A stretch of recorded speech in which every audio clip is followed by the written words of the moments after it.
Doctor Mohammad Yunus যদি রাজপথে নামেন তবে কি মুহূর্তের মধ্যেই তাসের ঘরের মতো ভেঙে পড়বে বর্তমান বিএনপি সরকার? আন্তর্জাতিক মহলের নজিরবিহীন চাপে কি ক্ষমতা ছাড়তে বাধ্য হবে তারা?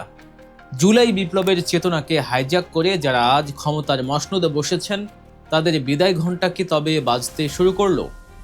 দেশের রাজনৈতিক অঙ্গনে এখন কান পাতলেই শোনা যাচ্ছে এই একটাই ফিসফাস, যে গণভোট এবং জুলাই সনদের উপর ভিত্তি করে নতুন এক বাংলাদেশের স্বপ্ন দেখেছিল দেশের আপামর ছাত্র জনতা, সেই স্বপ্নকে ধূলিসাৎ করে দিয়ে বর্তমান বিএনপি সরকার যেন হাঁটতে শুরু করেছে অতীতের স্বৈরাচারদেরই দেখানো পথে। কিন্তু দেশের আপামর জনতা এবং দেশপ্রেমিক রাজনৈতিক দলগুলো কি এত সহজে সব মেনে নেবে?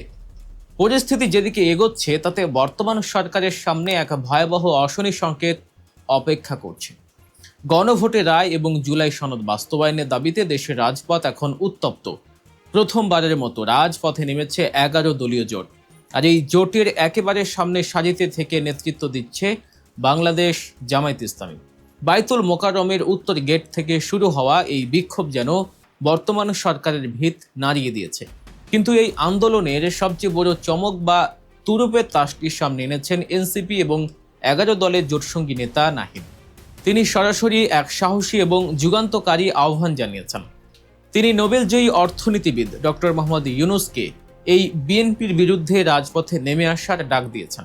আর এই একটি ডাকেই এখন বর্তমান সরকারের রাতের ঘুম হয়তো হারাম হয়ে গেছে। কেন ডক্টর ইউনূসকে রাজপথে নামার আহ্বান জানানো হলো এবং তিনি যদি সত্যি এই ডাকে সাড়া দেন তবে পরিস্থিতি কতটা ভয়াবহ হতে পারে? আসুন এই বিষয়টি একটু গভীরভাবে বিশ্লেষণ করি। আপনারা সবাই জানেন ডক্টর মোহাম্মদ ইউনূসের আন্তর্জাতিক গ্রহণযোগ্যতা ঠিক কতটা। বিশ্বের ক্ষমতাধর রাষ্ট্রগুলোর কাছে তিনি এক পরম শ্রদ্ধেয় ব্যক্তি। খুব ভালো করেই জানেন যে দেশের অভ্যন্তরীণ আন্দোলনে যখন আন্তর্জাতিক সমর্থন যুক্ত হয় তখন কোনো সরকারই আর টিকতে পারে না। ডক্টর ইউনূস যদি 11 দলীয় জোটের এই যৌক্তিক দাবির সাথে একাত্মতা প্রকাশ করে রাজপথে নামেন তবে বিএনপি সরকার শুধু দেশীয় নয় বরং এক ভয়াবহ আন্তর্জাতিক চাপের মুখে পড়বে।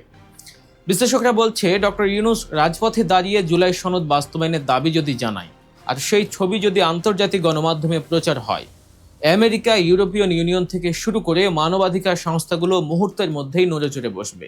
পশ্চিমা বিশ্ব এখন থেকেই বর্তমান সরকারের নানা কর্মকাণ্ডের উপর তীক্ষ্ণ নজর রাখছে।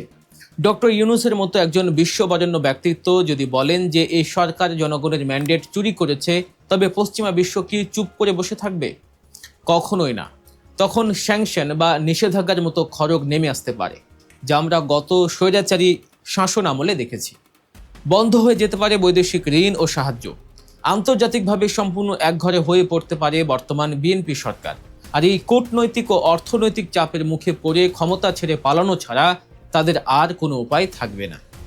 দেশীয় এবং আন্তর্জাতিক রাজনীতির এমন সব গভীর বিশ্লেষণ, অজানা তথ্য এবং বস্তুনিষ্ঠ খবর সবার আগে পেতে গল্প নিউজ চ্যানেলটি এখনই সাবস্ক্রাইব করুন।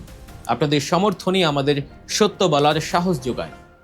এবার আসুন দেখি দেশের ভেতরে বর্তমান সরকার কতটা চরম ব্যর্থতার পরিচয় দিচ্ছে এবং কেন তাদের বিরুদ্ধে এই গণবিস্ফোরণ তৈরি হচ্ছে। একটি দেশ কিভাবে পরিচালিত হবে, সংস্কারের রূপরেখা কেমন হবে তা নিয়ে জনগণের মতামত নেওয়া হয়েছিল। সেই গণভোটে দেশের 68.1% মানুষ সুস্পষ্টভাবে সংস্কারের পক্ষে রায় দিয়েছে। কিন্তু অত্যন্ত আশ্চর্যের বিষয় হলো বর্তমান বিএনপি সরকার সেই রায়কে সম্পূর্ণ পাশ কাটিয়ে জনগণের ম্যান্ডেটকে চুরি করে নিজেদের মতো করে একটি সরকার গঠন করছে। তারা নির্লজ্জের মতো দাবি করছে যে তাদের পক্ষে নাকি 51% মানুষের সমর্থন রয়েছে, অথচ জনগণের প্রকৃত রায় ছিল সম্পূর্ণ ভিন্ন। সরকারের এই নির্লজ্জ মিথ্যাচার এবং জালিয়াতির প্রতিবাদেই আজ ফুঁসে উঠেছে 11 দলীয় জোট। জামায়াত নেতারা সংসদে দাঁড়িয়ে জনগণের হয়ে কথা বলেছেন। পয়েন্ট অব অর্ডারে দাঁড়িয়ে তার স্পিকারের কাছে নোটিশ দিয়েছিলেন এই গণভোটের রায়কে আইনি বৈধতা দেওয়ার জন্য। কিন্তু বর্তমান বিএনপি সরকারের সাজানো সংসদ সেই নোটিশ নিয়ে 2 ঘন্টা আলোচনার পর তা পুরোপুরি বাতিল করে দেয়, যাকে সংসদীয় ভাষায় বলা হয় টক আউট। অর্থাৎ জনগণের রায়কে সরাসরি ডাস্টবিনে ছুঁড়ে ফেলেছে এই সরকার। বাংলাদেশ জামায়াত ইসলামী নেতারা অত্যন্ত স্পষ্টভাবে সরকারকে হুঁশিয়ার করে দিয়েছেন। তারা বলেছেন এই আন্দোলন কোনো নির্দিষ্ট দলের বিরুদ্ধে নয়, বরং এই আন্দোলন তাদের বিরুদ্ধে যারা জনগণের বিপক্ষে অবস্থান নিয়েছে। যদি কেউ ক্ষমতা কক্ষিগত করে আবারও দুঃস্বপ্ন দেখে, অধ্যাদেশ বা অর্ডিন্যান্স জারি করে জোর করে ক্ষমতায় টিকে থাকতে চায়, তবে তারা বোকার স্বর্গে বাস করছে। এদেশের মানুষ রক্ত দিয়ে অধিকার আদায় করতে জানে, যা 24-এর গণ অভ্যুত্থানকে আবারও সামনে আনছে। অন্যদিকে দেশের অর্থনীতি এবং সাধারণ মানুষের জীবনযাত্রাকে এক চরম খাদের কিনারায় ঠেলে দিচ্ছে বর্তমান সরকার। জ্বালানি সংকটের নামে দেশে যা চলছে তা রীতিমতো হাস্যকর এবং একই সাথে মর্মান্তিক। দেশের জ্বালানি খাত আজ পুরোপুরি মুখ থুবড়ে পড়েছে। দেশের পরিস্থিতি এমন জায়গায় গিয়ে দাঁড়িয়েছে যেখানে রাস্তায় গাড়ি চালানোই কঠিন, অনেক জায়গায় গাড়ি ঠেলে নিতে হচ্ছে। পেট্রোল পাম্পগুলোতে দেখা যাচ্ছে কয়েক কিলোমিটার দীর্ঘ লাইন। সাধারণ মানুষ ঘন্টার পর ঘন্টা অপেক্ষা করছে শুধু একটু জ্বালানির জন্য। কিন্তু এই সরকারের মন্ত্রীরা বলছে দেশে নাকি কোনো জ্বালানি সংকটই নেই। তাদের মুখের কথা এবং বাস্তবতা কতটা আকাশ পাতাল পার্থক্য তা সবাই দেখছে। নির্বাচনের আগে বলা হয়েছিল সবার আগে বাংলাদেশ, কিন্তু এখন প্রশ্ন উঠছে এই কষ্টের সময় সেই প্রতিশ্রুতির বাস্তবতা কথায়। সরকারের পক্ষ থেকে বলা হয়েছে সকাল 9টা থেকে 6টা পর্যন্ত দোকানপাট খোলা থাকবে, তারপর সব বন্ধ, কারণ জ্বালানি সাশ্রয়। অন্যদিকে দেশে আবারও বাড়ছে হামির প্রকোপ, শিশুরা ঝুঁকির মধ্যে পড়ছে, যা আরও উদ্বেগজনক। এ পর্যন্ত 95 জন শিশু অকালেই প্রাণ হারিয়েছে। এমন এক পরিস্থিতিতে মানুষ যখন প্রতিদিন সংগ্রাম করছে, তখন যদি শোনা যায় রাষ্ট্রের সর্বোচ্চ পর্যায়ের কেউ ব্যক্তিগত বিনোদনে ব্যস্ত, তখন স্বাভাবিকভাবেই মানুষের মনে প্রশ্ন জাগে, নেতৃত্বের এই মুহূর্তে সবচেয়ে গুরুত্বপূর্ণ দায়িত্বটা কি হওয়া উচিত? জনগণের ট্যাক্সের টাকায় এই চরম বিলাসিতা আর অন্যদিকে সাধারণ মানুষের এই হাহাকার, এটাই কি ছিল জুলাই বিপ্লবের উদ্দেশ্য?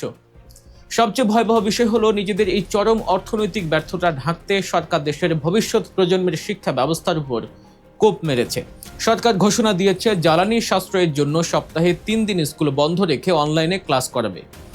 এর চেয়ে অমানবিক এবং হাস্যকর সিদ্ধান্ত আর কি হতে পারে? একটা ক্লাসরুমে যেখানে 50 থেকে 60 জন বাচ্চা একটা ফ্যানের নিচে বসে পড়াশোনা করতে পারে, সেখানে তাদের সবাইকে বাড়িতে পাঠিয়ে দিলে প্রতিটি বাড়িতে আলাদা ফ্যান চলবে, আলাদা বিদ্যুৎ খরচ হবে। এতে কি সত্যি এনার্জি সেভ হবে?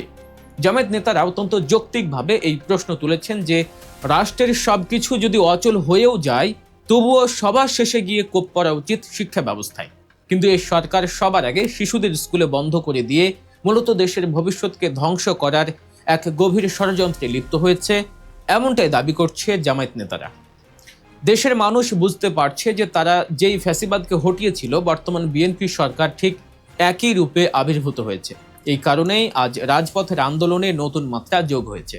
এনসিপি নেতা নাহিদ যখন ডক্টর ইউনূসকে রাজপথে নামার ডাক দেন, তখন বুঝতে হবে এই আন্দোলন আর শুধু রাজনৈতিক দলের গণ্ডিতে সীমাবদ্ধ নেই, এটি এখন পুরো দেশের মানুষের টিকে থাকার লড়াইয়ে পরিণত হয়েছে। ডক্টর ইউনূস যদি এই ডাকে সাড়া দেন, তবে তা হবে বর্তমান সরকারের কফিনে শেষ পেরেক। বাংলাদেশ জামায়াতে ইসলামী এবং তাদের নেতৃত্বাধীন 11 দলীয় জোট প্রমাণ করে দিয়েছে যে জনগণের অধিকার আদায় না হওয়া পর্যন্ত তারা রাজপথ ছাড়বে না। সংসদে যেমন তারা জনগণের অধিকারের কথা বলে প্রতিবাদ করেছেন, রাজপথেও ঠিক তেমনইভাবে শেষ পর্যন্ত তারা লড়ে যাবে।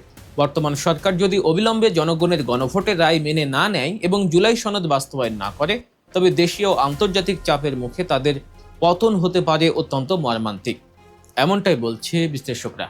দর্শক, দেশের এই উত্তাল রাজনৈতিক পরিস্থিতির দিকে আমাদের কড়া নজর থাকবে। ডক্টর ইউনূস কি রাজপথে নামবেন? বর্তমান সরকার কি আন্তর্জাতিক চাপে মাথা নত করবে? আপনাদের কি মনে হয়?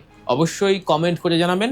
দেশ বিদেশের এমন সব খবরের পেছনের খবর এবং নিখুঁত বিশ্লেষণ পেতে গল্প নিউজ চ্যানেলটি এখনই সাবস্ক্রাইব করুন। দেখা হচ্ছে পরবর্তী ভিডিওতে। আল্লাহ হাফেজ।